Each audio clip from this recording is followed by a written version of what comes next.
नमस्कार मित्रों, उपेंद्र नाथ रैना साहित्य संवाद के इस मंच से मैं अपने मित्रों का हार्दिक स्वागत करता हूं, अभिनंदन करता हूं।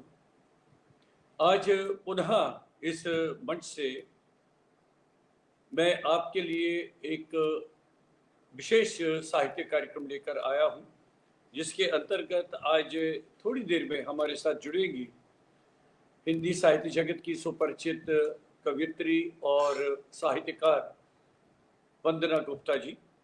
उनको हम इस मंच पर आमंत्रित करेंगे और उसके बाद जो उनकी साहित्यिक यात्रा है उसके बारे में हम उनसे बातचीत करेंगे, उन्हीं से जानेंगे और उनकी बहुत सारी रचनाएं भी इस मंच के माध्यम से सुनेंगे। मित्रों, आपको बताना चाहूँगा कि कुछ पारिवारिक व्यस्तताओं के कारण ये मेरा कार्यक्रम पिछले कई महीनों से स्थगित था। अब पुनः प्रयास करूंगा कि आपके समक्ष रहूंगा हर मंगलवार को यह कार्यक्रम लेकर। आइए हम ज़्यादा देर नहीं लगाते हैं, इस मंच पर हम आमंत्रित करते हैं यानी उपेंद्र नाथ रैना साहित्य संवाद के इस मंच पर सुपरिचित कवयित्री साहित्यकार वंदना गुप्ता जी को। वंदना जी, आपका स्वागत है। नमस्कार। नमस्कार सर। बहुत अच्छा लग रहा है वंदना जी, गर्मियों का मौसम है और इस मौसम में हम साहित्य की बात करें। अन्यथा तो आजकल हमने देखा है कि जो विशेषकर बाहर के कार्यक्रम है वो बहुत ही कम होते हैं, क्योंकि गर्मियों में अधिकतर लोग ज़्यादा घरों में ही रहते हैं, ज़्यादा गतिविधियाँ, साहित्य गतिविधियाँ नहीं रहती हैं। लेकिन ये एक ऐसा माध्यम है जो ऑनलाइन वाला है, इसमें कोई ऐसी परेशानी नहीं होती है। हम आपस में मिलकर जुड़ सकते हैं, बातचीत कर सकते हैं और इस मंच के लिए ये बहुत अच्छी बात है। आज आप हमारे साथ हैं, वंदना गुप्ता जी है। हम आपकी साहित्यिक यात्रा के बारे में बातचीत करेंगे और साथ साथ में आपकी बहुत सारी कविताएं भी सुनेंगे। और जब आपके गद्य साहित्य पर यानी कविताओं पर बातचीत होगी तो उस समय हम कुछ अंश भी सुन सकते हैं।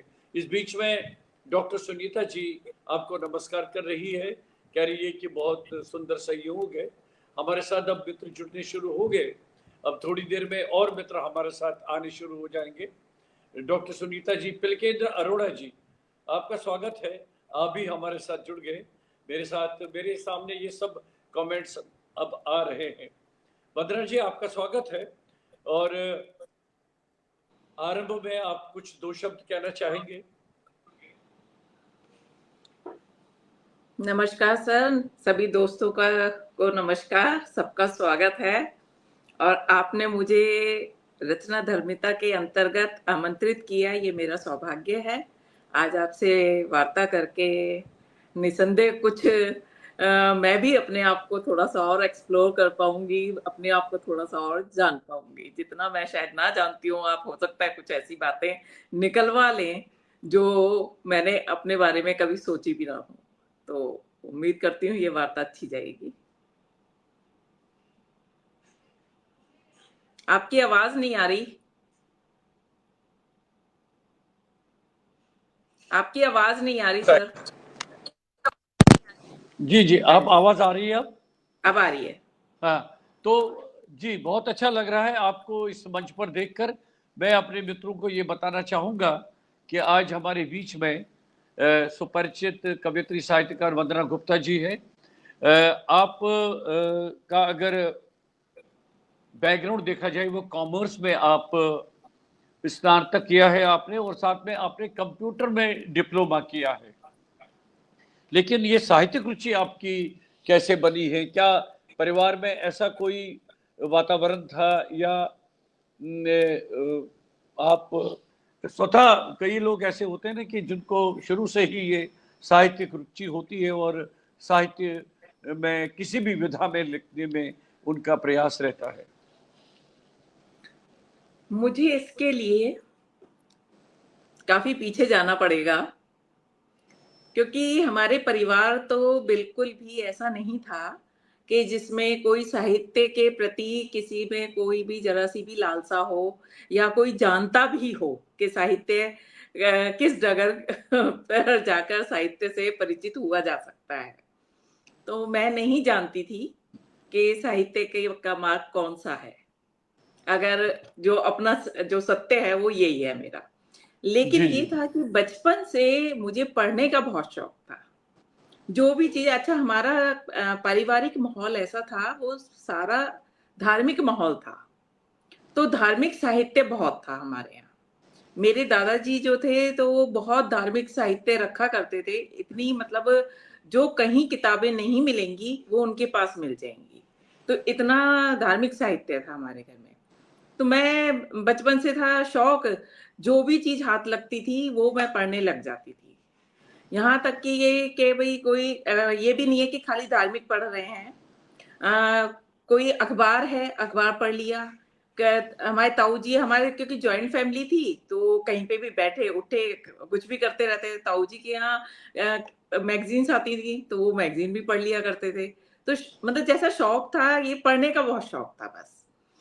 तो यही शौक आगे कब मेरे अंदर ये बीज पड़े ये मैं नहीं जानती, लेकिन मुझे एक बात याद आती है अपने बचपन की। बहुत मतलब मैं शायद 8th 9th की बात होगी शायद, जहाँ तक मुझे याद है, या उससे पहले की, मैं ये भी नहीं कह सकती 7th की थी कि 9th की थी, ऐसी कुछ थी कि हमें ऐसे उस टाइम पर लिखा जाता था कि आपकी हॉबी क्या है। तो मैंने उसपे जैसे सब लिखा करते थे गार्डनिंग, कॉइन कलेक्शन, ये वो इस टाइप की बड़ी कॉमन हुआ करती थी। अच्छा मुझे ये था कि मुझे कॉमन नहीं करना कुछ भी, मुझे कुछ ओरिजिनल लिखना है। तो मैंने उसमें लिखा रीडिंग, क्योंकि उस क्या टाइम तक बात। मुझे पढ़ने का शौक था। तो मैंने रीडिंग पर लिखा सारा। और फिर एक बार ये आया कि आपको 2 हॉबीज लिखनी है। अब 2 हॉबीज लिखनी है तो दूसरी क्या लिखी जाए? तो मैं अपने फादर से बात कर रही थी कि भई कैसे, मतलब मैं क्या लिखूँ, क्या नहीं करूँ? तो मेरे फादर ने कहा कि आप सोचो आप क्या करना चाहते हो? आपके मन में क्या है? क्या कौन-सी, मतलब रीडिंग तो हो गई, अब क्या जैसे और सब करते हैं वैसे ही करोगे, या उनमें से कोई और नहीं आपके मन में है? तो फिर मेरे मन में आया राइटिंग स्टोरीज़। क्या बात तो है। मतलब ये चीज़ मैं सोचती हूँ कि मेरे अंदर कहाँ से आया? शायद ये बीज था जो उस समय पड़ा, और आज जाके वो पनपा है, कोई कि भई कोई एक पौधा बना है। क्या एक बात है। क्या पौधे के बात है। रूप में पुष्पित पल्लवित हुआ है। और तब मैंने रीडिंग एंड राइटिंग पे लिखा, तो मेरी जो ये शायद फाइनल एग्जाम में आया था। तो मेरी जो क्लास जो जिसने टीचर ने चेक किया था, तो उन्होंने उसमें फुल मार्क्स देके वेरी गुड लिखा। क्या और बात है। पेपर जब चेक के बाद हम लोगों के पास जब आया, तो मतलब ये मेरे लिए एक प्रोत्साहन था कि टीचर्स ने इस तरीके से उस चीज को लिया कि भाई आपने क्योंकि बिल्कुल हटके लिखा है, ये बात मुझे कही गई टीचर के द्वारा। फिर देखिए इस कार्यक्रम की यही एक विशेषता मैं मानता हूं कि जी हम बातचीत के बहाने आपकी जो अंतरंग बातें हैं, जो आपकी प्रेरणा रही है, जो आपकी पृष्ठभूमि रही है लेखन के लिए, उसको जानना चाहेंगे। लेकिन उससे पहले मैं आपको थोड़ा सा हस्तक्षेप कर रहा हूं। हमारे जी बहुत जी सारे मित्र जुड़ गए, मैं उनका यहाँ पर जिक्र करना चाहूंगा। ओम सपरा जी, उनका मैं स्वागत करता हूं। अनिता पाटनी जी अमेरिका से जुड़ गई हैं। बहुत बहुत महीनों बाद एक्चुअली आज का कार्यक्रम मैं कर रहा हूं। हमारे मित्र बहुत प्रतीक्षा कर रहे थे। भूपेंद्र सिंह रैना जी, आप बहुत अच्छे कश्मीरी और पंजाबी के लेखक हैं, आप जम्मू में रहते हैं। जयप्रकाश तिवारी जी जुड़ गए, और हेमंत वर्मा जी बहुत बड़े रंगकर्मी हैं हमारे, वो जुड़ गए हैं। और पिलकेंद्र अरोड़ा जी कह रहे लंबे अरसे के बाद फिर इस कार्यक्रम के साथ में जुड़ रहा हूँ। डॉक्टर सुनीता जी लगातार हमारे साथ जुड़ी है। मैं सभी का हार्दिक स्वागत करता हूँ अपने तहे दिल से। और बहुत अच्छा है, अब इस तरह से बहुत सारे मित्र हमारे साथ जुड़ गए हैं। अब आपने तो ये बता दिया कि किस तरह से आपको प्रेरणा मिली है, लेकिन मैं आपके बारे में पहले थोड़ा सा संक्षिप्त परिचय देना चाहता हूं वंदना जी। वैसे तो आपके साहित्य से लक्ष्मी शंकर वाजपेयी जी भी जुड़ गए। वाजपेयी जी, आपका नमस्कार, बहुत अच्छा लग रहा है। स्वागत और सर का। नमिता सिंह जी अहमदाबाद से जुड़ गई, बहुत सारे, नीलम प्रभा जी भी जुड़ गए। आपका स्वागत है नीलम जी। मित्रों, आप जानते हैं क्या, आज हमारे इस मंच पर उपस्थित है साहित्यकार कवयित्री वंदना गुप्ता जी। जैसा कि आप जानते हैं, उनके लगभग 8-9 काव्य संग्रह अभी तक प्रकाशित हो चुके हैं। अंग्रेजी में अनुदित आपका एक काव्य संग्रह भी है, feathers of love and relationship.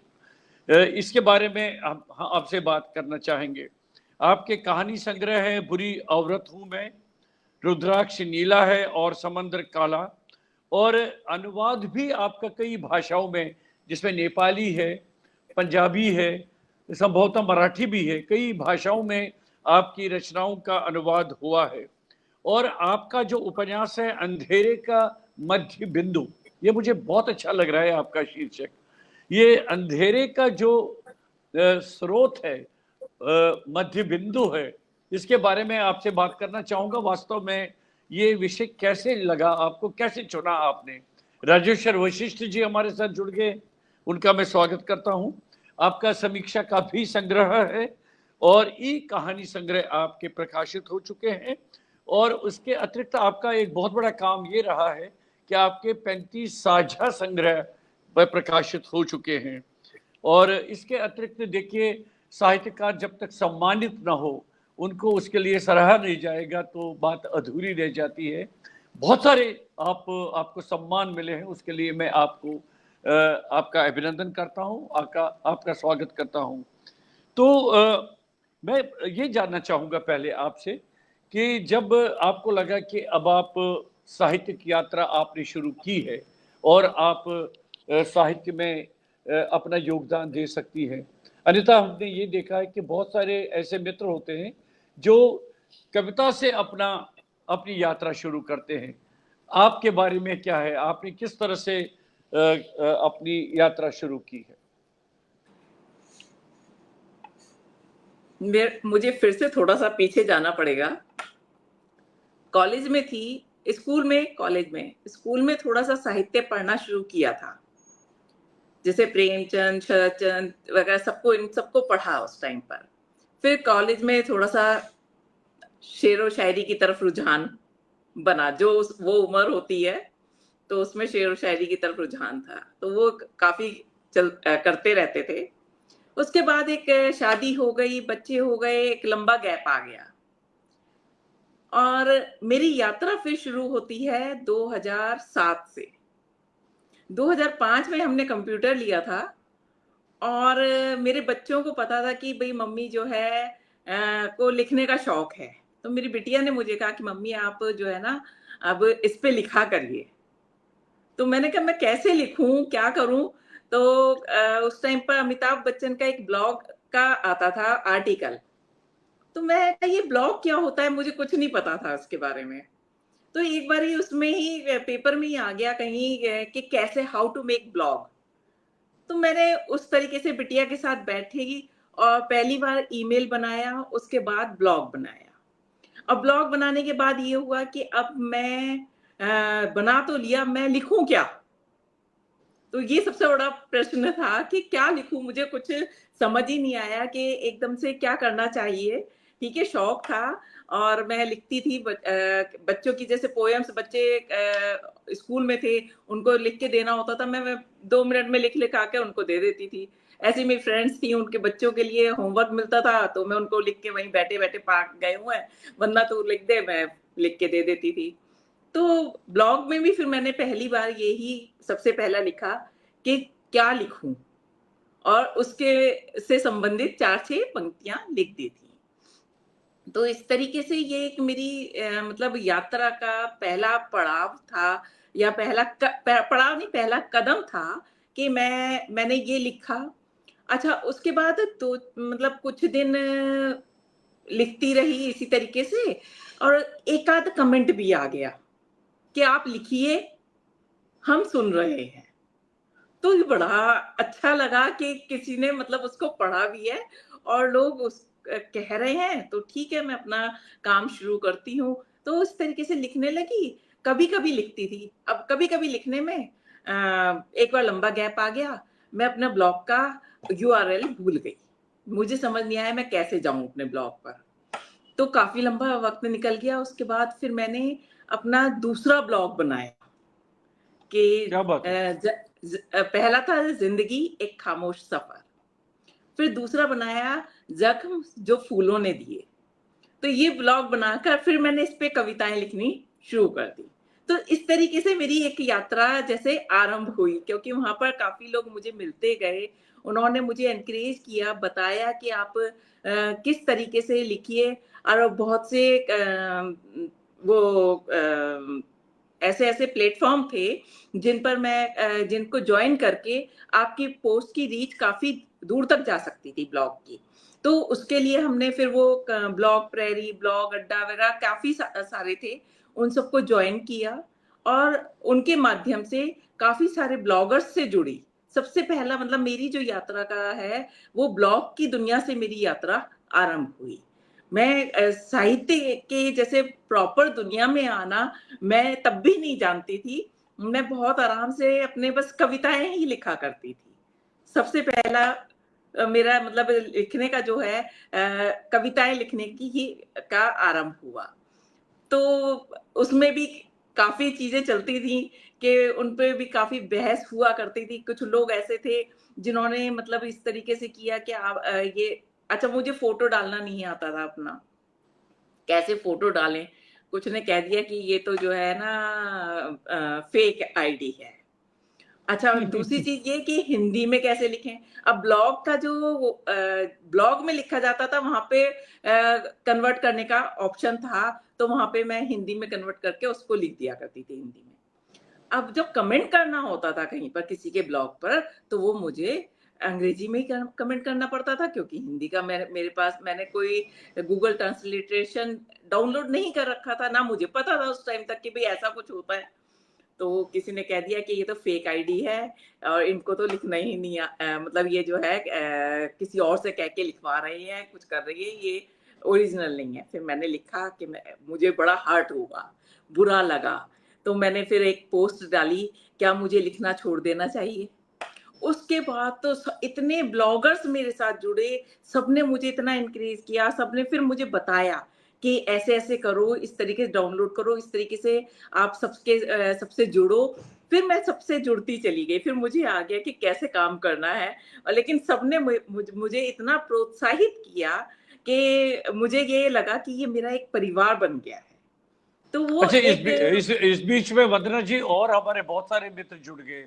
प्रगति जी, गुप्ता जी हमारे साथ जुड़ गई, उनका बहुत बहुत धन्यवाद। राम दुलारी शर्मा जी जुड़ गई, रेणु वाजपेयी जी है, मंजू श्रीवास्तव जी जुड़ गई, वसुंधरा व्यास जी हमारे साथ इस कार्यक्रम आपका कार्यक्रम देख रही है। और बहुत सारे, वंदना वाजपेयी जी, निर्देश निधि जी, उनका भी स्वागत है। बहुत सारे मित्र, भानु प्रकाश रघुवंशी जी जुड़ गए। तो इस तरह से आपको इस तरह की चुनौतियों का सामना शुरू में करना पड़ा, लेकिन इस बीच में आपके लिए एक फरमाइश आई कि आपसे कुछ कविताएं सुनना चाहते हैं। तो जी। हम बातचीत भी जारी रखेंगे, लेकिन आप कविता सुनाइए। नीलम प्रभा जी कह रही कि आप अपनी कोई कविता तो प्रस्तुत करिए, यहाँ पर अच्छा लगेगा। तो जी। इसका जिक्र करिएगा, किस काव्य संग्रह से आप अपनी कविताएं सुना रही हैं। मेरा अनुवादित बाइलिंगुअल में आया था, हिंदी और अंग्रेजी दोनों में। तो धूसर रंगों की चटक कलाकृति, इसमें एक कविता है, ठहरना एक खामोश क्रिया है। क्या बात है। मुझे न कहीं जाना है न आना है, मुझे तो यहीं कहीं ठहरना है। जैसे ठहरती है धूप आंगन में, जैसे ठहरती है उम्मीद मन में, जैसे ठहरती है आशा जीवन में। नैराश्य के गहवरों से दूर बनाया है मैंने अपना आशियाना। यहाँ क्या सुबह बात है, सांझ है, हवा है, बारिश है, मिट्टी की सौंधी खुशबू है, कण कण में व्याप्त है जीवन। जीवन वो नहीं जो जिया जा रहा है, जीवन वो है जिसने बताया तुम्हें कहाँ ठहरना है, कहाँ छोड़नी है अपनी छाप, कि कायनात के अंत के बाद भी बचे रहें मेरी मुस्कुराहट के बीज, कि रक्त बीज सी उगूं और कण कण में बिखेर दूं खिलखिलाहट का बीज। वाह हर वाह। चेहरे की मुस्कुराहट की ताबीज में मिलूं तो जान लेना मैंने जान लिया है ठहरना, मैंने पा लिया है अपना होना। शंखनाद सी गूंजूं और हो जाए जिंदगी मुकम्मल। जहां आने और जाने में शोर है, वहीं ठहरना एक खामोश क्रिया है जो किसी प्रतिक्रिया की मोहताज नहीं। करके आने जाने से मुक्त मुझे ठहरने दो, क्योंकि मुसाफिर नहीं जो दो घूंट जल पी चल दूं गंतव्य पर। क्या बात है, क्या बात है, बहुत सुंदर कविता, बहुत बढ़िया, बहुत अच्छा, बहुत अच्छा। देखिए, कविता की यात्रा में आपको जो एक सुखद अनुभव होता है, और कविता की जो विभिन्न रंग हैं जिनको आप महसूस करते हैं अपने भीतर, और कविता का वास्तविक स्वरूप एक पाठक के सामने आता है। तो इस तरह से आपका पहला काव्य ये मतलब संग्रह कौन सा है? काव्य संग्रह था या क्या था, उसके बारे में जी बताइए। जी, पहला मेरा काव्य संग्रह है बदलती सोच के नए अर्थ, जो हिंदी अकादमी दिल्ली के सौजन्य से प्रकाशित हुआ था। क्योंकि मेरी शुरू से यही इच्छा थी, मुझे सब लोग कहा करते थे, मतलब 2010 से जितने भी मित्र थे कहते थे, वंदना तुम्हारा कब आ रहा है, काव्य संग्रह कब आ रहा है? तो मैं कहती थी भाई मेरे पास तो पैसे नहीं है और मैं जो है भाई पैसे दे के तो नहीं छपवा सकती। मेरे बच्चे पढ़ रहे थे, मेरे पास अपने घर की जिम्मेदारियां थी, ऐसे में मैं अपने ऊपर 5 पैसे कैसे खर्च कर दूं? वो भी अब इस तरीके से मेरा यही था, मैंने कहा भाई अगर कहीं से कोई मुझे बिना पैसे के छापेगा तब मैं उस टाइम पर सोचूंगी कि छपवाने के विषय में। तो इसी तरीके से समय निकलता रहा। 2013 की बात है, मेरी एक मित्र थी, उनका भी काव्य संग्रह मतलब हिंदी अकादमी के सौजन्य से आया था, तो उन्होंने मुझे कहा कि वंदना तुम अपना हाँ हिंदी अकादमी में अपनी पांडुलिपि दो, वहां से सिलेक्ट होगी तो आपकी छप अगर वो सही समझेंगे तो आपको वहां से आपकी छप जाएगी। तो मैंने कहा कि भाई मुझे तो उसका रास्ता भी नहीं पता कि हिंदी अकादमी है कहाँ, क्योंकि मैं बता ही रही हूँ कि मैं इन गलियों से बिल्कुल भी परिचित नहीं थी, साहित्य की गलियों से नहीं परिचित थी। 2012 में तो मेरा पहला कविता पाठ हुआ था क्या बात है। एकेडमी ऑफ फाइन आर्ट्स में। तो तब जाना शुरू किया था मैंने एक तरीके से, उससे कुछ पहले से कुछ एक प्रोग्राम्स में। तब तो मुझे ये पता चला था कि साहित्य की एक अलग दुनिया है और कितनी बड़ी दुनिया है, उसके बारे में मुझे तब पता चला था। तो तब से मेरा कविता पाठ, उसके बाद तो मैंने कई बार कविता पाठ वगैरह किया। तो 2013 में मुझे जब मेरी फ्रेंड ने बताया तो मैंने कहा कि मैं कहाँ से मतलब वहां से संपर्क साधूं। तो उन्होंने कहा कि आप ऑनलाइन सर्च करिए, हिंदी अकादमी डालिए तो वहाँ पे उनकी वेबसाइट आ जाएगी, आप वहाँ से उनका नंबर लीजिए और फिर उनसे संपर्क करिए। तो मैंने फिर इसी तरीके से वहाँ संपर्क किया, पूछा भाई कैसे कैसे पांडुलिपि आपको आप तक पहुँचाई जा सकती है? तो उन्होंने फिर बताया कि इस तरीके से आप इतने टाइम में तैयार करके आप कर सकते हैं। तो मैंने पांडुलिपि तो तैयार कर ली थी, लेकिन कई बार किस्मत बड़ी वो देती है धोखा भी देती है कि मेरा अगस्त में एक्सीडेंट हो गया और मेरी 3 रिब्स टूट गईं, जिस कारण मैं बिल्कुल बेड पर हो गई। मैं अपने आप करवट तक नहीं ले सकती थी, उठना-बैठना तो बहुत दूर की चीज़ है। करवट भी मैंने 3 महीने बाद ली थी, तो मेरी ये हालत थी। और ऐसे में उसी टाइम पर, क्योंकि हाँ, पांडुलिपि शायद मैं हाँ, उसी टाइम पर आया कि आप पांडुलिपि हमें यहाँ पे इस फॉर्म निकला उनका। फॉर्म निकला तो जब पता चला तो मैंने कहा मैं कैसे भेजूँ? तो मेरे घर में मेरे हस्बैंड, मेरे बच्चे सब लग गए कि आप बताओ हम करेंगे। तो मेरी पूरी हुई जो जैसी भी फाइल उस वक़्त तैयार थी, जो भी तैयार थी, उन्होंने उसको डाउनलोड करवाया और उसको जैसे हार्ड बाउंड उन्होंने कहा था, हार्ड बाउंड करा के और फिर मेरी बिटिया वहाँ पर सबमिट करवा के आई। कि मैंने उन लोगों से फोन पे पूछा, जी मैं तो आ नहीं सकती, मेरी ये हालत है। तो उन्होंने कहा आप किसी के भी माध्यम से यहाँ पर आप भिजवा दीजिए।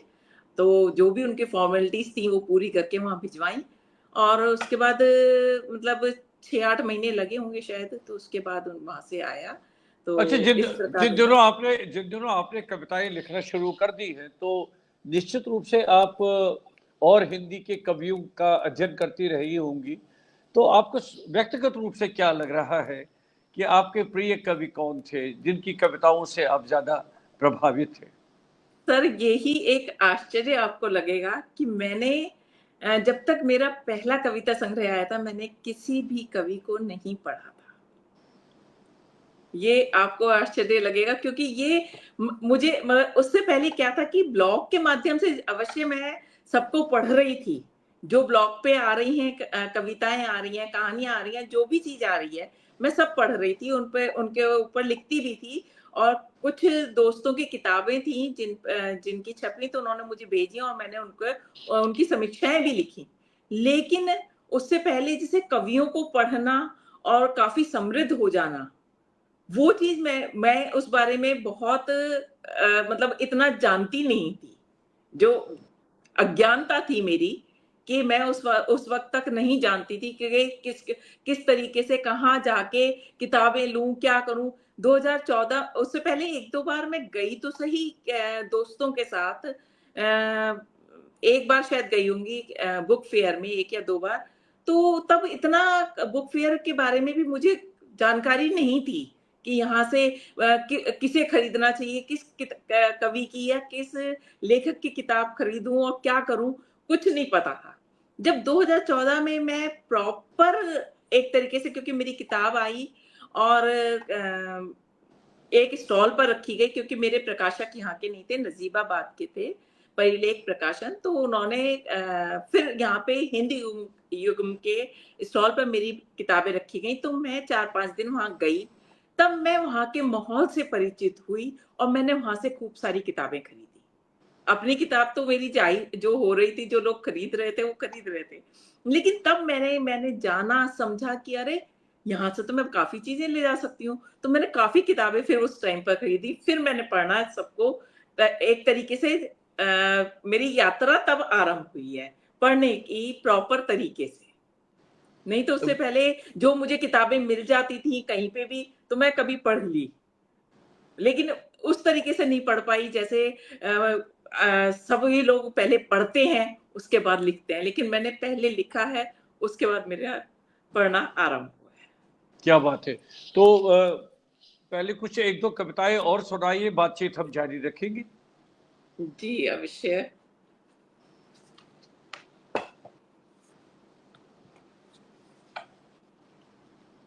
शीर्षक है मेरे फुफकारने भर से। मेरे फुफकारने भर से उतर गए तुम्हारी तहजीबों के अंतर वस्त्र। सोचो यदि डंक मार दिया होता तो। स्त्री सिर्फ प्रतिमानों की कठपुतली नहीं, एक बित्ते या अंगुल भर नाप नहीं, कोई खामोश चीत्कार नहीं जिसे सुनने के तुम सदियों से आदी रहे। अब ये क्या बात, समझने का मौसम आ गया है, क्या बात। इसलिए पहन लो सारे कवच सुरक्षा के, क्योंकि आ गया है उसे भी भेदना तुम्हारे अहम तुम तुम्हारे अहम की मर्म परतों को, ओ पुरुष। क्या बात है, क्या बात है। अंततः आप वही पहुंच गई, मैं समझ रहा था। जी बहुत अच्छी बात है। जी तो अ, कविता में के माध्यम से आपको क्या लग रहा है कि देखिए, आपने कहानियां भी लिखी हैं, आपने उपन्यास भी लिखे हैं, तो तीनों विधाओं में आपको क्या लगा कि सबसे ज्यादा आप किस विधा में अपने आप को मतलब अपनी अभिव्यक्ति कर पाई है? अब तो मेरा ऐसा है, पहले तो मैं कविताएं ही बहुत लिखा करती थी। आज भी मेरे ब्लॉग्स पर इतनी कविताएं मतलब रखी हैं कि मैं बता नहीं सकती हूँ, और कितनी सारी ड्राफ्ट में रखी हैं कि अगर कोई निकालना चाहे तो 10 संग्रह और निकल आए, लेकिन मैं ऐसा नहीं करती हूँ। बहुत सोच समझ के ही निकलवानी है, रखी है, रखे रहने दो। और बाकी ये है कि मेरे 3 उपन्यास तो आ ही चुके हैं, तो दोनों में ही मेरी आवाजाही रहती है, उपन्यास में और कविता में। तो मैं किसी एक को नहीं कह सकती कि किसमें ज़्यादा स्वयं को अभिव्यक्त कर पाती हूँ, लेकिन मैं दोनों में काफ़ी सहज रहती हूँ। जब भी कहते हैं ना कि अंदर की एक आग सी होती है, जब वो जलती है, तो वो अपने आप लिखवाती है और जब तक नहीं तब तक मैं खामोश बैठी रहती हूँ, मैं कुछ नहीं कर पाती हूँ, एक शब्द नहीं लिख पाती और आजकल मेरा वही दौर चल रहा है। क्या बात है। अच्छा, जो आपका अंग्रेजी का वो अनुदित संग्रह है, तो जी, इसके बारे में बताइए, feathers of love and relationship. क्या जी, ये आपकी रचनाओं का अनुवाद है? किसने किया है? जी। और ये कैसे ये योजना बन पाई? सर ये ऐसा था मैं जैसे लिखा करती थी फ़ेसबुक पर, तो अपनी कविताएँ जैसे लिखी थी और बाकी जितने जो भी पाठक पढ़ रहे हैं और वो एप्रिशिएट कर रहे हैं, ठीक है मैं वो जो चलता है वो आप हम जानते हैं। उसी में सुरेंद्र नाथ कपूर जी थे, तो उन्होंने मेरी 2017-18 की बात है, जो भी कविता सबसे पहली मैंने सुनाई, ठहरना एक खामोश क्रिया है, ये कविता उन्होंने पढ़ी थी मेरी और ये पढ़ के उन्होंने उसी वक़्त उसका अंग्रेजी में अनुवाद करके मुझे भेज दिया था। तो मुझे बड़ा अच्छा लगा था और मैंने भई उनका थैंक्स बोला और ठीक है, उसके बाद फिर जो है एक लंबा गैप आ गया 2-1 साल का। उसके बाद वो दोबारा मेरी वॉल पे आने लगे और जो भी मैं लिखती थी, उसका ना अनुवाद करके ना कमेंट में लगाने लगे थे। तो मैंने ये देख के मैंने कहा सर भई मैं तो बड़ी मतलब वो हो गई कि मैंने कहा ये कमाल है कि इतनी जल्दी आप उसका अनुवाद कर देते हैं। तो मेरी एक फ्रेंड है सुमिता शानू, उन्होंने कहा, कहती हैं वंदना ये तो मतलब एक संग्रह निकल आए, इतनी मतलब वो अनुवाद कर रहे हैं। तो ऐसे ही उनसे सुरेंद्र नाथ कपूर जी से बातचीत होती रहती थी, तो उन्होंने कहा कि मुझे आपके मैं उनको कहा मैंने कहा आप इस तरीके से अनुवाद क्यों करते हैं? तो कहने लगे मुझे ना बहुत आत्मिक संतोष मिलता है इस तरीके से अनुवाद करने में। तो मैंने कहा तो मैंने कहा ठीक है, लेकिन मैंने कहा आपको तो भई कोई ना कोई अगर आपको ऐसा लगता है तो आपको कवियों की किताबों का अनुवाद करना चाहिए। इतने कवि हैं, बड़े-बड़े कवि हैं, उनकी किताबों का अनुवाद करिए तो एक आपके नाम से किताब आएगी अनुवाद के रूप में, अनुवादक के रूप में आपका नाम होगा और काफ़ी बुज़ुर्ग थे वो उस टाइम पर मतलब मेरे ख्याल से 89 के थे वो उस टाइम पे 88-89 के ऐसी उनकी एज थी। तो वो कहने लगे नहीं मैं ना सबसे पहले आपकी कविताओं का अनुवाद करना चाहता हूँ। क्या मुझे बात आप कुछ कविताएँ दीजिए। तो मैंने कहा सर मैं तो अभी किसी लायक नहीं हूँ, तो कहने लगे नहीं आपके अनुवाद करके मुझे बहुत अच्छा लगता है। तो मैंने ऐसे करके उनको फिर कुछ कविताएँ दी। अब 4-5 कविताएँ दे दी। अब 4-5 कविताओं का उन्होंने 2-1 दिन में अनुवाद किया और मुझे भेज दिया और कहने लगे और कविताएँ दो। मैंने कहा अच्छा तो क अनुवाद बहुत अच्छा कर रखा था। मैंने कहा ठीक है, मैंने फिर उनको और 4-5 कविताएँ दे दी। उन्होंने फिर 2-3 दिन में करके दे दी। तो इस तरीके से करते-करते ना जब लगा लीजिए 40-50 कविताएँ हैं शायद पता नहीं मेरे ख्याल से इतनी ही है मेरी मैक्सिमम इतनी होंगी। तो उन्होंने उसका अनुवाद कर दिया और इस बीच में हमारी बात हुआ करती थी काफ़ी देर तो वो कहने लगे मैंने कहा आप सर इनको फिर प्रकाशित करवाइए आप तो कहने लगे भई प्रकाशित मैं नहीं करवा सकता क्योंकि अब मैं इस उम्र में कहीं भाग-दौड़ नहीं कर सकता। आपको ये काम करना पड़ेगा। उन्होंने मेरे ऊपर इस काम को छोड़ दिया। अब मैंने कहा ये तो बहुत बड़ी ज़िम्मेदारी हो गई मेरे ऊपर। उन्होंने इतनी मेहनत की है, तो मुझे ही इसके लिए कोई ना कोई प्रयास करना पड़ेगा। फिर मैंने उनको मतलब बुक फेयर आया, तो बुक फेयर में जब मैं गई और मैंने प्रकाशकों से बातचीत की फिर, तो मुझे किसी ने सुझाया इंडिया नेट बुक्स के बारे में। कि वो अंग्रेजी की किताबों का जो अंग्रेजी की कविताओं का अनुवाद हुआ होता है या अन्य भाषाओं का, तो वो उनको प्रकाशित करते हैं। तो मैंने फिर उनसे संपर्क साधा, तो उन्होंने कहा, "आप भेज दीजिए हमारे पास।" मैंने उनको फिर ये कविताओं का पूरी पांडुलिपि बनाकर उनको भेजी, तो उन्होंने उसको प्रकाशित किया। तो ये खाली अंग्रेजी में ही हुई थी पहले, feathers of love and relationship. लेकिन सुरेंद्र नाथ कपूर जी की ये इच्छा थी कि ये बाइलिंगुअल आए। तो क्या ऐसे बात है। ही ऑनलाइन जब इसका, क्योंकि कोरोना टाइम था, उसी टाइम पर ये किताब आई थी, तो उन्होंने कहा कि इसका विमोचन जो है ऑनलाइन हुआ था, तो उसमें उन्होंने अपनी इच्छा रखी थी प्रकाशक के आगे कि मैं चाहता हूं ये बाइलिंगुअल आए।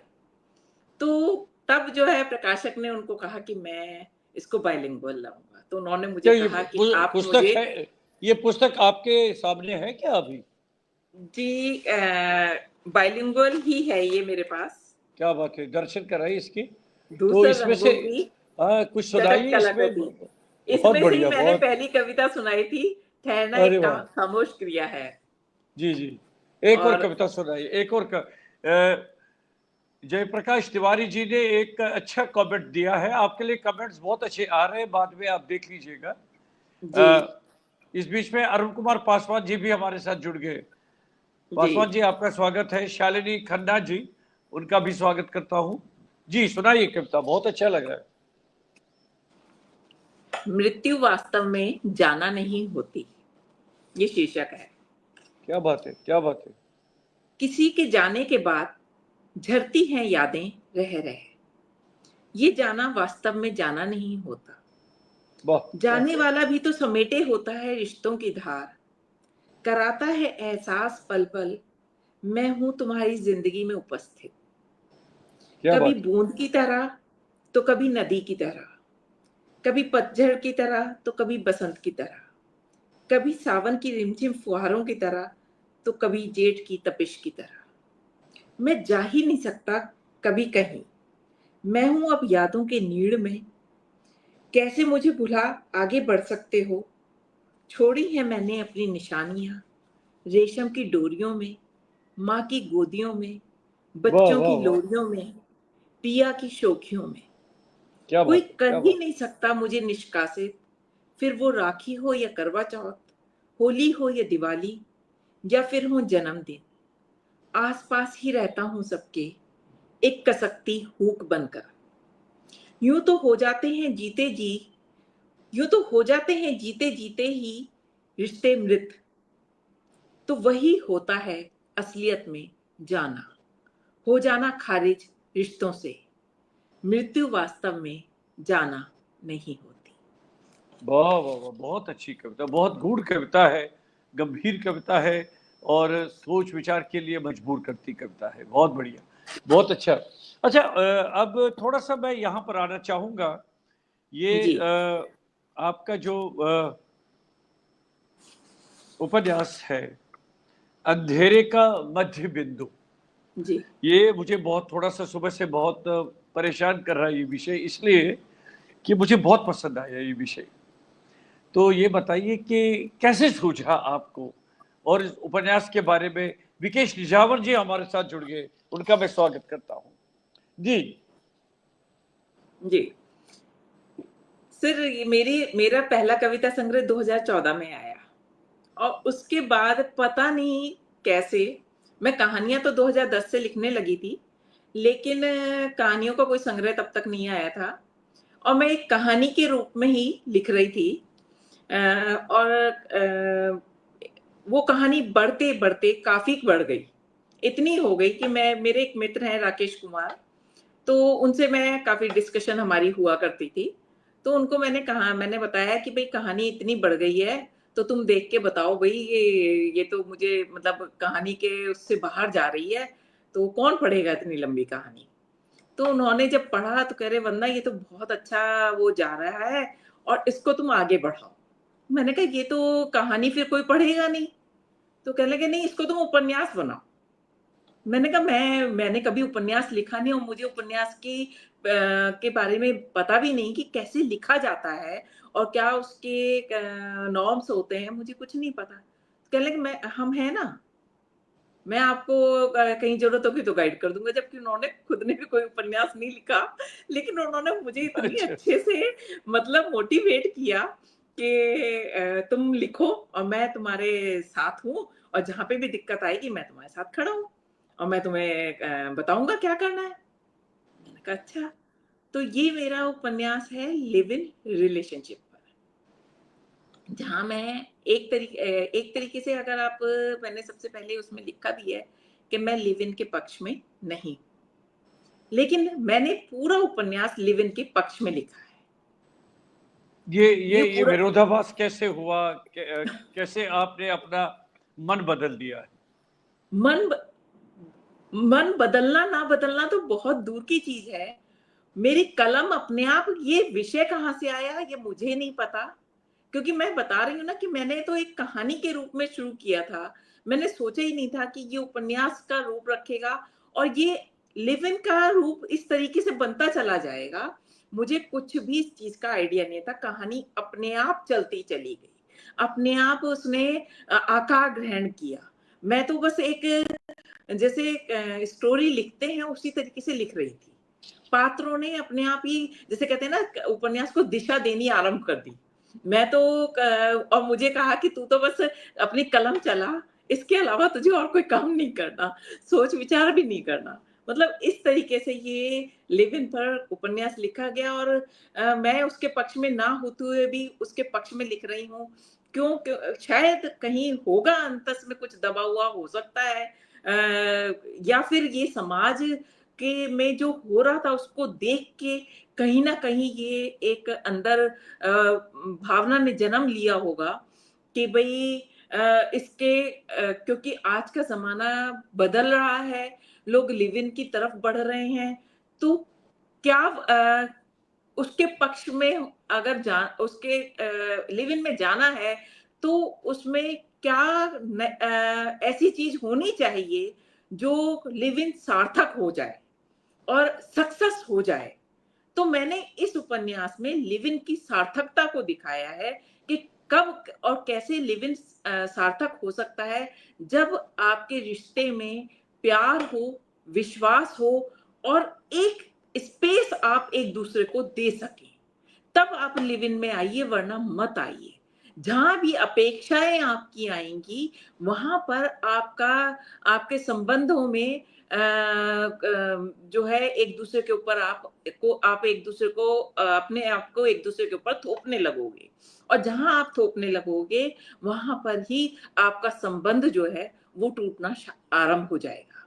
क्योंकि कोई भी संबंध हो उसके लिए जरूरी है कि आप में इतना विश्वास होना चाहिए, और एक दूरी जरूरी है हर संबंध के लिए कि आप उसको स्पेस दिए। आप ये नहीं कि आजकल के जैसे आप लिव इन के कितने केस हम आप आजकल तो बहुत ज्यादा हो रहा है लिव इन का। आप ये देखिए, लिव इन में रह रहे हैं और एक दूसरे का कत्ल कर रहे हैं।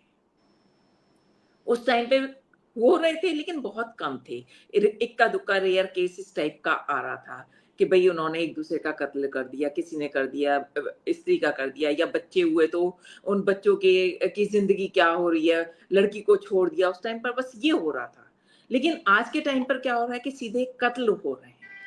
तो उन सब के लिए जरूरी है कि वो लोग इस चीज को जाने कि आप अगर लिव इन में आना चाहते हैं तो आपको ये जानना बहुत आवश्यक है कि आप अपने आप को पहले तो ये सोच लें कि दो अलग अलग आइडेंटिटी है, और इसमें कभी भी एक दूसरे से जुदा हुआ जा सकता है। यहाँ पर कोई अनिवार्यता नहीं है कि आपको साथ रहना ही रहना है। आप लिव इन में किस लिए आए हैं? इसलिए आए हैं ना कि आप जो है शादी के बंधनों में बंधना नहीं चाहते। जब अगर आप शादी में नहीं बंधना चाहते तो यहाँ पे आप फिर पार्टनर को क्यों बांध रहे हैं? बांधना नहीं है। आपकी अपनी अपनी आइडेंटिटी है, आपको स्वतंत्र रहना है, तो दूसरा भी स्वतंत्र रहना चाहता है।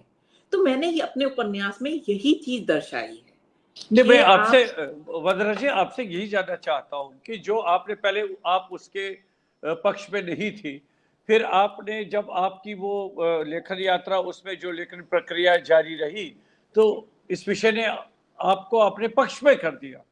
आप जी पर ये विषय बिल्कुल। हावी हो गया और आपने अपनी मन स्थिति बदल ली और आपने इसको अपने पक्ष में कर लिया। तो जो ये यात्रा रही है और जो आपका ये कृति जो है, तो आपको क्या लग रहा है कि वर्तमान परिस्थितियों में समाज में आपका लेखन कितना प्रभावशाली है, किस तरह से ये समाज के इन पक्षों को प्रभावित कर सकता है? मैं ये जानना चाहता हूँ आपसे। सर देखिए, ये प्रभावशाली का तो बहुत बड़ी बात हो जाती है कि जब तक आप पढ़ेंगे नहीं तो उसको समझेंगे नहीं, समझेंगे नहीं तो जीवन में उतारेंगे नहीं। पहली चीज तो ये है कि कोई भी कृति अगर है या कोई भी चीज लिखी गई है, वो समाज तक पहुंचे तो सही, तभी तो जागृति आएगी। तो वो शाली होने का तो मैं कुछ इस बारे में अपनी तरफ से तो नहीं कह सकती ना। लेकिन जहां तक मैंने अपने उपन्यास में ये देने की कोशिश की है कि अगर आप लिव इन में रहना चाहते हैं तो आपको इन इन नॉर्म्स को अपनाना पड़ेगा, तब आप जाके लिव इन में रह सकते हैं। लेकिन लिव इन में रहना भी सरल नहीं है। कहना बड़ा आसान है कि हम लिव इन में रहना चाहते हैं, लेकिन वो भी सरल नहीं है। मैंने वो ही जटिलताएं इसमें दिखाई हैं। लेकिन ये सब तक पहुंचेगा, वो जानेंगे, पढ़ेंगे, तभी समझेंगे इस चीज को। ये अच्छा, चीज पहुंचनी। आपके बारे में कुछ कमेंट्स आ रहे हैं कि वंदना जी ने आलोचना के क्षेत्र में महत्वपूर्ण कार्य किया है। इस पर आप क्या कहना चाहेंगे? नहीं, कुछ ज्यादा तो नहीं, बस 2-3 किताबें आई हैं आलोचना के। तो आलोचना क्या, मैं समीक्षक के तौर पर ही अपने आप को कहूंगी, और समीक्षक भी नहीं, एक पाठक के तौर पर ही कहूंगी मैं तो, बल्कि कि मैं एक सबसे पहले अपने पाठक हूँ और मुझे जो कृतियां अच्छी लगती हैं मैं उनके ऊपर अपनी विचार रखती हूँ कि मुझे उसमें क्या अच्छा लगा, कैसा लगा। तो वो सब मैं बस ये है कि अब वो एक जगह संग्रहित हो गई हैं। तो 3 किताबें मेरी इससे रिलेटेड आ चुकी हैं, जो जिसके बारे में राजेश्वर जी कह रहे हैं। तो जी जी। बस नहीं, कोशिश रहती है कि वास्तव अपनी जी तरफ जी। से जो चीज अच्छी लगे वो ज्यादा ज्यादा से ज्यादा लोगों तक पहुंचे।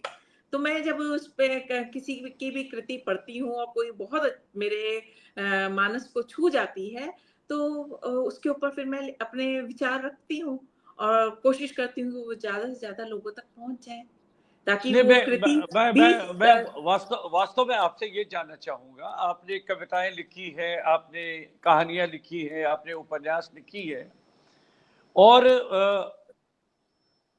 उसके बाद आपने समीक्षाएं भी की है। तो ये सामंजस्य कैसे बिठा पाए आप कि खुद रचनाकार होते हुए एक मैं तो सफल या असफल की बात नहीं कहूंगा, कि कितनी सहजता या असहजता आपको महसूस हुई समीक्षक के रूप में, समीक्षा करने के लिए? नहीं, मुझे कोई असहजता नहीं हुई कभी भी। जब मैं पढ़ती हूँ तब मैं एक पाठक होती हूँ, तब मैं लेखक नहीं होती। सबसे बड़ी चीज ये है। तब मैं अब उस कृति से जुड़ जाती हूँ, और जब कृति से जुड़ जा अगर वो कृति मुझे पसंद आ गई, तो वो, और कुछ कृति की भी ताकत होती है कि वो स्वयं अपने आप को लिखवा लेती है, हम चाहें या ना चाहें।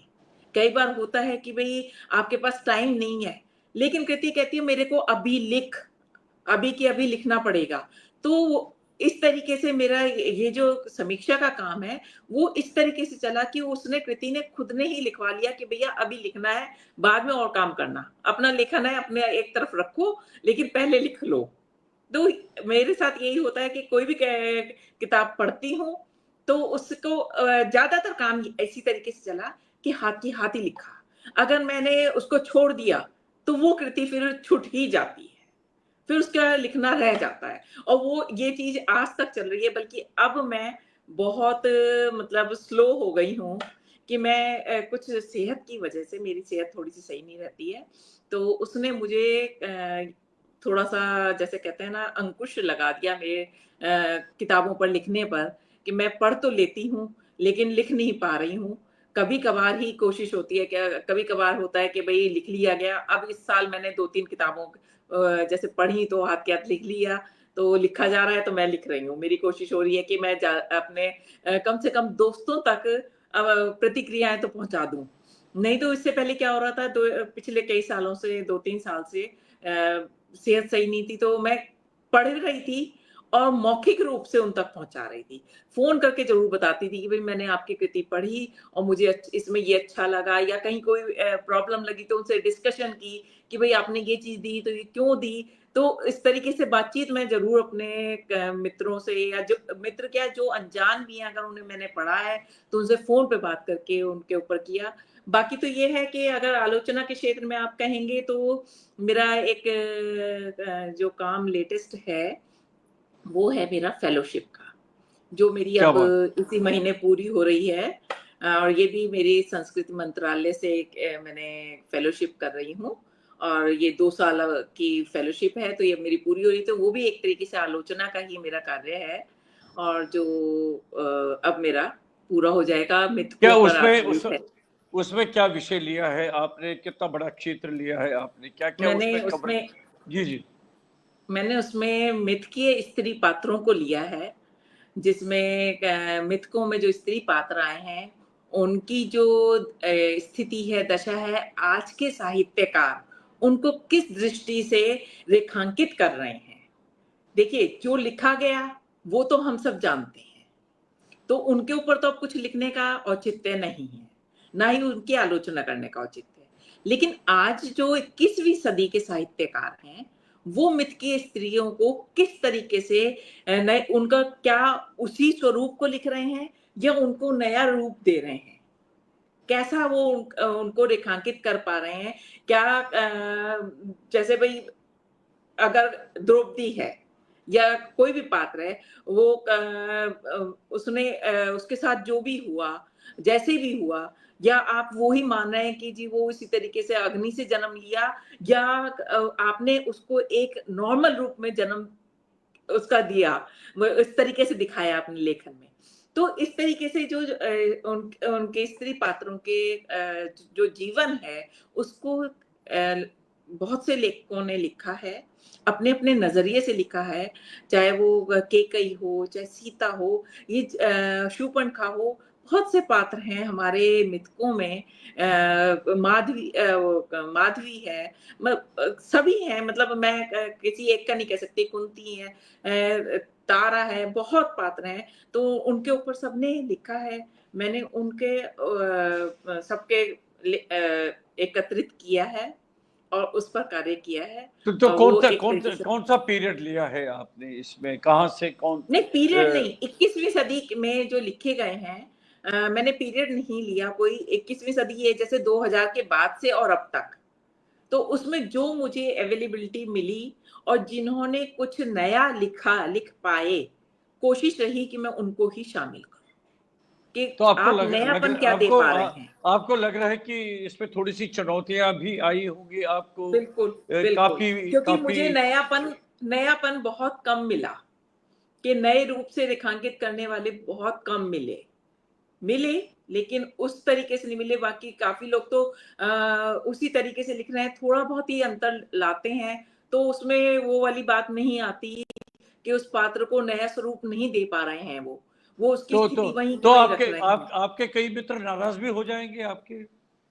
नहीं, तो ये तो शोध कार्य है, ये शोध कार्य है, तो इसमें नाराजगी की कोई बात ही नहीं है, ये तो मेरा वहां सबमिट होना है। तो और खाली मैं मित्रता नहीं दे सकती ना, यहाँ पर मुझे अपने शोध के हिसाब से लेना है, मित्रता के हिसाब से नहीं लेना यहाँ पर। तो शोध में मेरे जो कार्य आ रहा है, जो उससे रिलेटेड है, मैं उसी को ले सकती हूँ, क्योंकि मेरा हाँ, एक टाइम फ्रेम तो हो ही गया ना, 20-25 साल के अंदर का जो आया है, उसमें जो मुझे लगा कि इनको मैं ले सकती हूँ, जो मुझे कुछ नया दे रहे हैं, तो मैंने उनको लिया है। तो एक समीक्षक, आप तो स्वयं समीक्षक भी हैं, तो इस बात पर आना चाहूंगा कि अपनी रचनाओं पर जब आप नजर डालते हैं तो क्या समीक्षा करते हैं आप उनकी, उनको आप बताइए उसके बारे में। ये तो आपने बहुत बहुत सबसे मुश्किल प्रश्न पूछ लिया। कि एक लेखक से खुद पूछे कि तुम अपनी अपनी समीक्षा खुद करो, तो ये तो बहुत ही मुश्किल कार्य है कि हम अपनी समीक्षाएं करें। लेकिन हाँ, मैं ये जानती हूँ कि मैं एक अभी यात्रा में हूँ।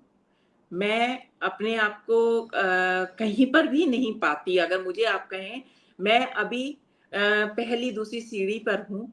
अभी मेरी मंजिल बहुत दूर है और एक यात्रा में ऐसी यात्रा में हूँ जिसमें मैं अपने आप का आकलन नहीं कर सकती। आकलन तो दूसरे ही करेंगे, मेरे पाठक करेंगे, मेरे आलोचक करेंगे, समीक्षक करेंगे। वो ही बताएँगे कि मैं कहाँ हूँ। मैं अपने बस हाँ, मेरा काम है कि मैं अपने आप को और परिमार्जित कर सकूँ और मैं कोशिश कर रही हूँ कि अगर मेरे पहले किसी लेखन में अगर कुछ कमियाँ थीं और कोई मुझे बताता है कि वंदना हमें तुम्हारे लेखन में ये लगा, तो मेरी कोशिश होती है कि अगली बार मैं उसको और परिमार्जित करूँ और अच्छे से लिखूँ और उस कमी को दूर करूँ।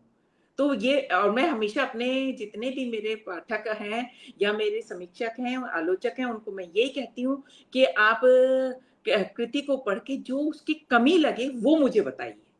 आप मुझे मेरे मुँह पर मेरी प्रशंसा मत करिए। मुझे ये बताइए आपको क्या कमी लगी। मैं तभी तो सुधार करूँगी। मेरे लेखन में सुधार कैसे आएगा? कोई मुझे बताएगा। लेखक को तो अपना पता होता है, ठीक है, हमें अपना थोड़ा-सा लेवल पता होता है वैसे कि हम वंदना कहाँ जी, खड़े हैं।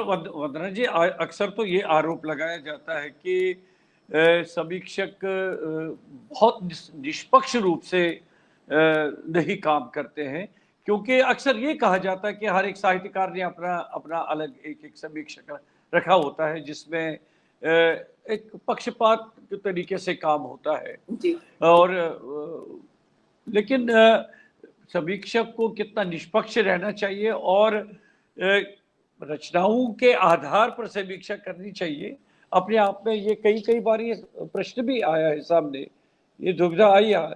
तो आप का क्या अनुभव रहा है इसमें? देखिए, मैं जो कृति है ना, लोग और बातें बहुत करते हैं, लेकिन कृति की आलोचना बहुत कम करते हैं। लेकिन मेरी कोशिश होती है कि जो लिखा गया है, मैं उस पे कहूँ। कि जो सामने वाले ने लिखा है उसको मुझे पढ़ना है और उसके बाद उस वो कहना क्या चाह रहा है, एक लेखक क्या कहना चाह रहा है, एक कवि क्या कहना चाह रहा है, मैं उसको दृष्टिगत करती हूँ बजाय इसके कि मैं और सब चीजों की बात कर लूं, लेकिन जो उसने कहा है मैं उस पर बात ना करूं। पहली चीज तो ये है और दूसरी चीज ये है कि अगर मुझे कोई कमी दिखती है या मेरी निगाह में लगता है कि कमी क्या, कि मुझे लगता है कि यहाँ पे ये नहीं ये होना चाहिए था या लेखक ने ऐसा क्यों लिखा, तो मैं वो प्रश्न उठाती हूँ और इस कारण मैं बहुत से अपने दुश्मन भी खड़े कर देती हूँ अरे क्योंकि मुझे वो फिर वो लोग मुझसे मतलब अगर मैं देखिए मैंने ऊपर से नीचे तक अगर पूरी कृति की बहुत अच्छाइयां लिखी हैं और एक पंक्ति में सिर्फ एक पंक्ति, इससे ज्यादा मैं कभी नहीं कहती, एक पंक्ति में अगर मैंने लिख दिया कि भाई मुझे इसमें ऐसा लगा या इस तरीके से होता तो और अच्छा होता, इस तरीके से कहती हूँ बस मैं, तो वो एक पंक्ति की आलोचना आजकल के लेखक हों या कवि हों या कथाकार हों, उपन्यासकार हों, कोई भी हो, उनको बिल्कुल नहीं सुहाता। ये मेरा अनुभव है। लेकिन ये मैं बात क्या सही है। करूं, मैं अपने अपने स्वभाव से मतलब अब मैंने कोशिश की है कि मैं उन लोगों के लेखन फिर मैं पढ़ती हूँ, पढ़ती जरूर हूँ, अपने समकालीनों को पढ़ रही हूँ, ऐसी बात नहीं है, लेकिन मैं उनके लेखन उन पर फिर मैं कहती नहीं हूँ, उनकी मैं समीक्षा नहीं लिखती हूँ, मैं उनको छोड़ देती हूँ क्योंकि जब मुझे पता चल गया कि सामने वाला नाराज हो जाता है, तो मुझे क्या जरूरत है कि मैं किसी को नाराज करूं, मुझे जरूरत नहीं है। हाँ, जिनमें ये मादा है कि वो एक पंक्ति की आलोचना अगर सह सकते हैं, तो ज़रूर मेरे से बातचीत करें और बिल्कुल मैं उनके लेखन पे बातचीत करती हूँ, कहती हूँ और लिखती हूँ। तो मैं ये अब कोशिश यही करती हूँ। मुझे मुझे वंदना जी, ये नहीं लग रहा है कि कोई ऐसा समीक्षक होगा जिसका कोई ना कोई दुश्मन होगा। होता है, ये चलता रहता है। आपने जैसे सही कहा कि पूरी रचना ने की आपने तारीफ की है, और अंत में अगर एक पंक्ति में आपने थोड़ा बहुत सुझाव के रूप में या समीक्षा के रूप में कुछ कहा, तो वही एक पंक्ति से आपका पूरा कार्य उसका उलट-पुलट हो जाता है। जी खैर, जी खैर बातचीत हम थोड़ी बहुत और जारी रखेंगे। आपकी एक कविता फिर सुनना चाहेंगे। जी अवश्य।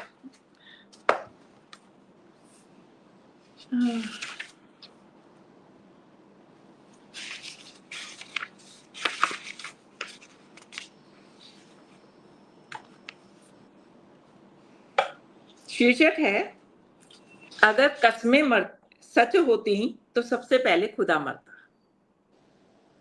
अगर कस्में सच होती तो सबसे पहले खुदा मरता, उन्होंने कहा, और मैंने आज तक खुदा को जिंदा नहीं देखा। पहली बार वो तब मरा था जब मंदिर और मस्जिद से गिरा था। दूसरी बार वो तब मरा था जब खून दोनों का बहा था।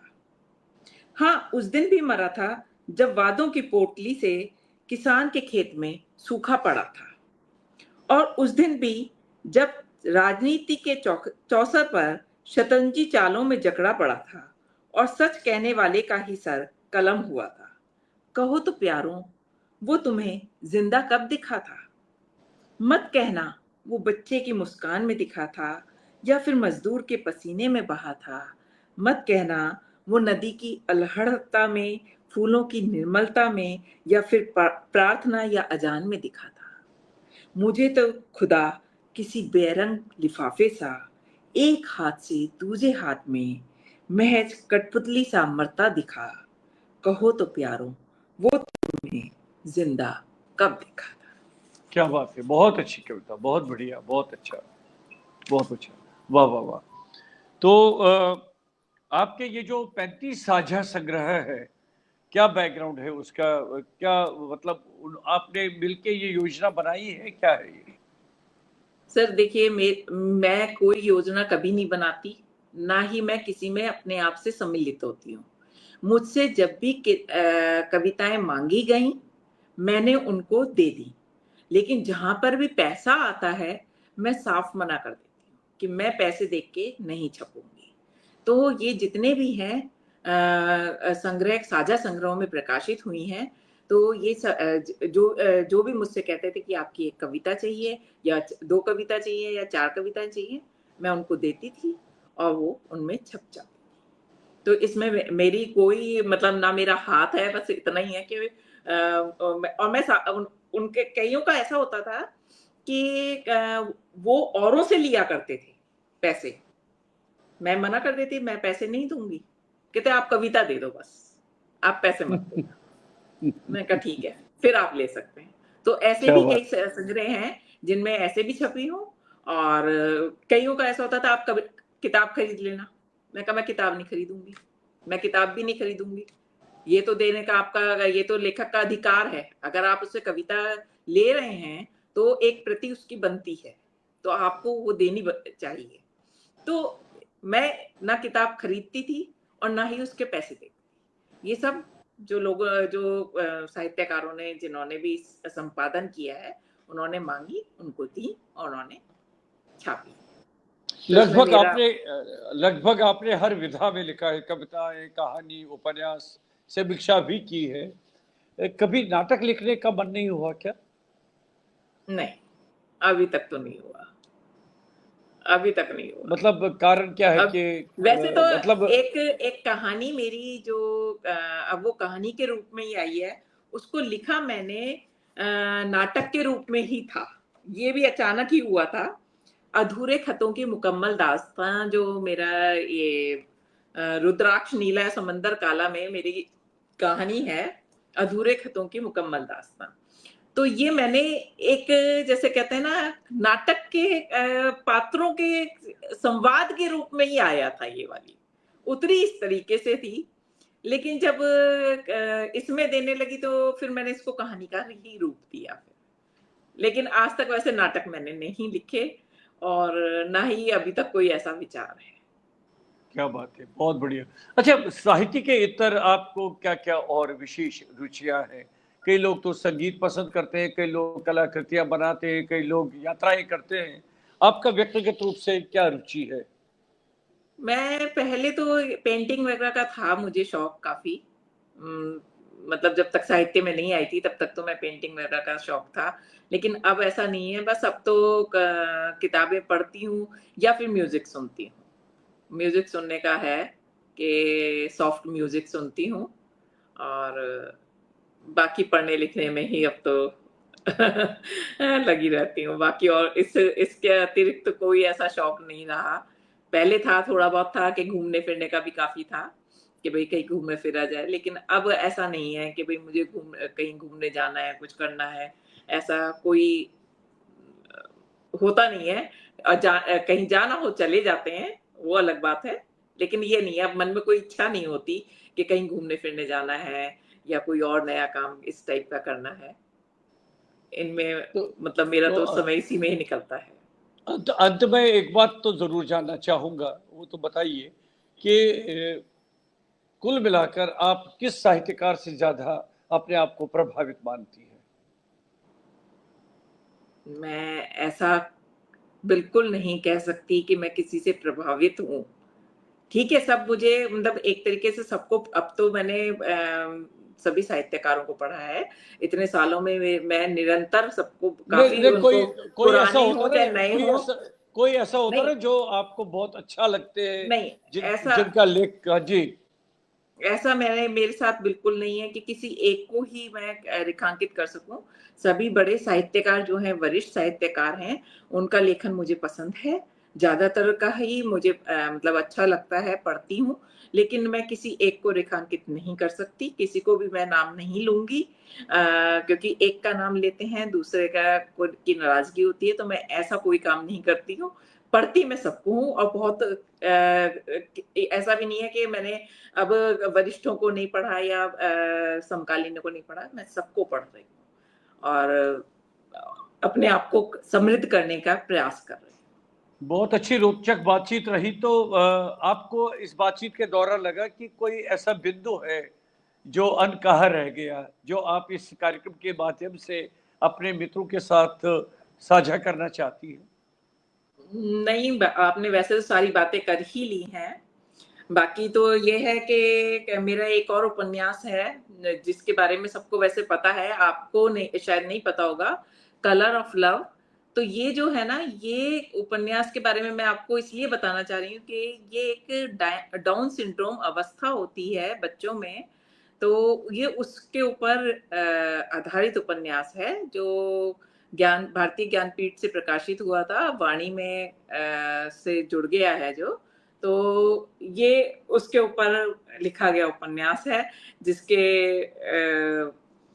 बारे में ये एक तरीके से ये है कि समाज में एक जागृति आए, ये इस नज़रिए से लिखा गया उपन्यास है मेरा, जिस पे हम थोड़ी-सी बातचीत यही कर सकते हैं कि ये भी जन-जन तक पहुँचे और जिन बच्चों को हम जैसे मानसिक रोगी कह देते हैं या जिन्हें हम एक तरीके से सोचते हैं कि ये तो एक वेजिटेबल की तरह पड़े हुए हैं, ये इस टाइप के हैं, तो उनके प्रति थोड़ी-सी संवेदना हर मनुष्य के अंदर होनी चाहिए क्या बात और है! वो तभी जागृत होगी जब वो जानेंगे कि डाउन सिंड्रोम लोग जो अवस्था है वो होती क्या है और उसके विषय में अगर जानना है तो आप ये उपन्यास पढ़ सकते हैं और जान सकते हैं उन बच्चों के बारे में कि ये भी बड़े होके काफ़ी ऊँचाइयाँ प्राप्त करते हैं, ये भी मॉडल बने हुए हैं, मूवीज़ में काम किया है और अपने रेस्टोरेंट्स वगैरह चला रहे हैं। मतलब हम आम लोगों की तरह ही जीवन जीते हैं, लेकिन जिनके लिए कह दिया जाता है कि इनको तो मार देना चाहिए, जब ये गर्भावस्था में ही इनको खत्म कर देना चाहिए। तो ये एक ऐसे विषय पर लिखा गया उपन्यास है जिसके क्या विषय में बात है, मैंने क्या बात है! बहुत-बहुत शुभकामनाएँ आपको। और बहुत सारे मित्र इस बीच में हमारे साथ वंदना जी जुड़े रहे। उनके लिए 2 शब्द कहना चाहेंगे आप? जी, बस मैं सबकी बहुत-बहुत शुक्रगुज़ार हूँ कि आप सब हमारे साथ जुड़े रहे और हमारा भी मनोबल बढ़ाए रखा। आपके जितने कमेंट्स हैं, मैं आप सबके कमेंट्स पढ़ूँगी और उन पर अपनी प्रतिक्रिया बाद में दूँगी। बिल्कुल और आप सबकी उपस्थिति मेरे लिए बहुत मायने रखती है और मैं आप सबकी बहुत-बहुत शुक्रगुज़ार हूँ। वंदना गुप्ता जी, बहुत अच्छा लगा आप हमारे कार्यक्रम के साथ जुड़ गए और बहुत सारी बातें पता चली और आपके विचार बहुत ही अच्छे हैं और ख़ास करके जो आपकी कविताएँ मुझे बहुत अच्छी लगी। आपकी कृतियों के कुछ शीर्षक मुझे बहुत अच्छे आकर्षक लगे और जो मित्र इस बीच में हमारे साथ जुड़े रहे, मैं उनका भी हृदय से आभार व्यक्त करता हूँ। बहुत दूर-दूर से अनघा जी अभी भी जुड़ी हुई है। इस समय जी, तो जी, जी, वहाँ वहाँ प्रातः काल होगा। अब जी, सुप्रभात में हमारा कार्यक्रम वो सुन रही है। तो वंदना जी, गुप्ता जी, बहुत अच्छा लग रहा है। पुनः आपका आभार व्यक्त करता हूँ। अगली बार फिर एक और शख्सियत के साथ हम मिलेंगे। जी। नमस्कार वंदना जी, आपका बहुत-बहुत आपका बहुत-बहुत शुक्रिया। आपने एक बहुत अच्छे वार्ता की और मुझे ये अवसर प्रदान किया। धन्यवाद। नमस्कार, नमस्कार। बहुत अच्छा रहा वंदना धन्यवाद। जी। मित्रों रचना धर्मिता कार्यक्रम में हमारे साथ उपस्थित थी सुपरिचित कवयित्री कथाकार वंदना गुप्ता जी। उनसे हमने उनकी साहित्यिक यात्रा के बारे में विस्तार से बातचीत की। अब आज का कार्यक्रम यहीं पर हम संपन्न करते हैं। अनुमति दीजिए। नमस्कार।